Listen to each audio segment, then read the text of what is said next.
যে ব্যক্তি সফরে আছে তার দোয়া আহাল পরিবার বা যেটাই হোক,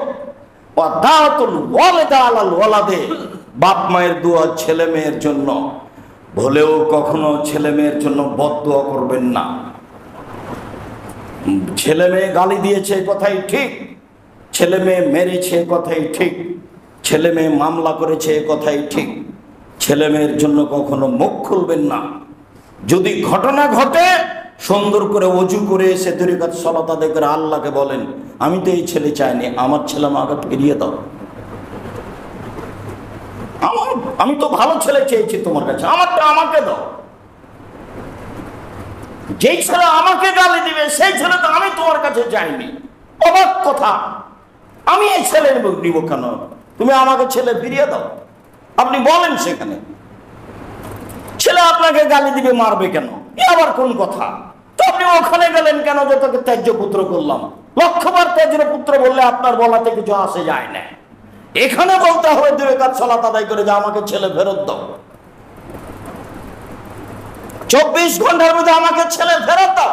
ছেলে যেন আমার হাত পা ধরে বলে যে আমার ভুল হয়েছে, আর কোনোদিন যেন এই কথা মুখ দিয়ে বের না করে আমি এই ছেলে তোমার কাছে চাচ্ছি, সেটা আপনি বলেন।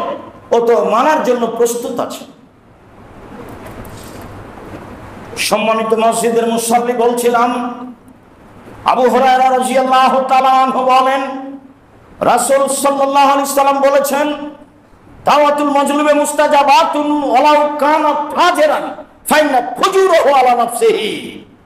মাজলুমের বদদোয়া কবুল হবেই, পাপী হলেও পাপ তার নিজের জন্য, আর বদদোয়া আমার আপনার জন্য। রাসূল সাল্লাল্লাহু আলাইহি সাল্লাম বলেন, ও পাপী, ও মাজলুম, ওর পাপ তার জন্য আর তার বদদোয়া আমার আপনার জন্য। আমার আপনার জন্য সে বদদোয়া করলে মাজলুমের বদদোয়া কবুল হবে।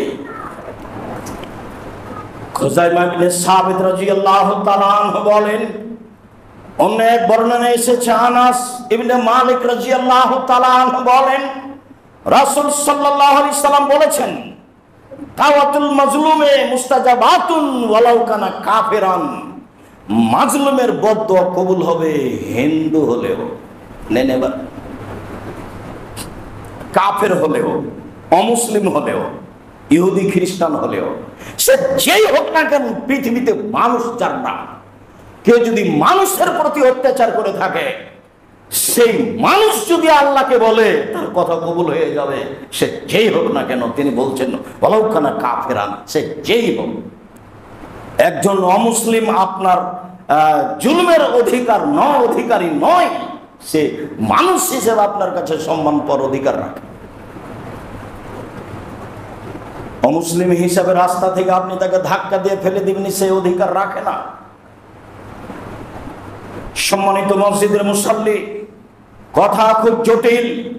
রাসূল সাল্লাল্লাহু আলাইহি সাল্লাম বলেন, মাজলুমের বদদোয়া কবুল হবে মাজলুম পাপী হলেও, মাজলুমের বদদোয়া কবুল হবে মাজলুম অমুসলিম হলেও। খুব সাবধান থাকতে হবে, জীবনে ভুলেও যেন মানুষের প্রতি জুলুম না করি। অল্প দিন বাঁচতে এসে মানুষের ক্ষতি করে পরকাল হারাতে রাজি নই, পরিস্থিতি খুব কঠিন হবে। আবু হুরায়রা রাদিয়াল্লাহু তাআলা আনহু বলেন, রাসূল সাল্লাল্লাহু আলাইহি ওয়াসাল্লাম বলেছেন, মান কানাত লাহু মাজলামাতুন লিআখিহি মিন ইরজিহি আও মিন শাইইন।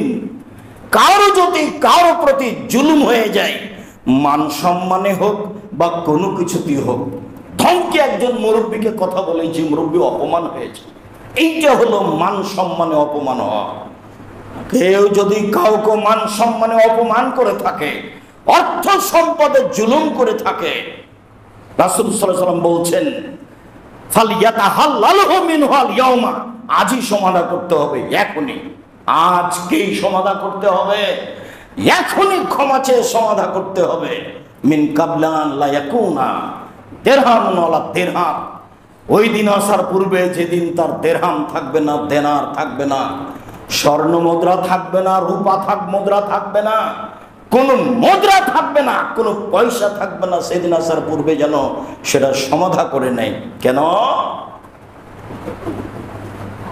ইনকানা লাহু আমালুন সালেহ, জালেমের যদি কিছু শতামল থেকে থাকে, ওখে যা মিনহু বিকাদরে মাজলিমাতিহি, যেই পরিমাণ জুলুম করেছে সেই পরিমাণ তার নেকি নিয়ে নেওয়া হবে। এটা হলো বিচার, বিচারের মাঠে বিচার। ওয়াইল্লাম তাকুন লাহু হাসানাতুন, তার যদি কোনো নেকি না থাকে, জালেমের কোনো নেকি নেই, এবার রাসূল সাল্লাল্লাহু আলাইহি ওয়াসাল্লাম বলছেন ফা উখিযা মিন সাইয়াতিহি সাইয়াতি সাহিবিহি, যার উপরে জুলুম করেছে তার পাপগুলি নেওয়া হবে। ওহমেল আলাইহি, এই জালেমের উপরে চাপিয়ে দেওয়া হবে। মাজলুমের তো কিছু পাপ আছে, মাজলুম তো মানুষ, মাজলুম মানুষের পাপ নিয়ে এর উপরে চাপিয়ে দেখে জাহান্নামে দেওয়া হবে। অতএব জুলুম থেকে বেঁচে থাকুন সম্মানিত দিনী ভাই বোন। জুলুম মহাপাপ, যেটা আল্লাহ তাআলা চিরদিনের জন্য নিজের জন্য হারাম করেছেন, পৃথিবীর মানুষের জন্য হারাম করেছেন এবং বলেছেন আমি জালেমকে কখনো ছেড়ে দেব না। আল্লাহর ধরা বড় কঠিন। যেদিন আল্লাহ তাআলা জালেমকে ধরবেন সেদিন তাকে আর ছাড়বেন না, তার বাঁচার চলার কোনো পথ থাকবে না। অতএব আমরা সাবধান থাকি। আল্লাহ আমাদের রক্ষা করুক, আল্লাহু আমিন।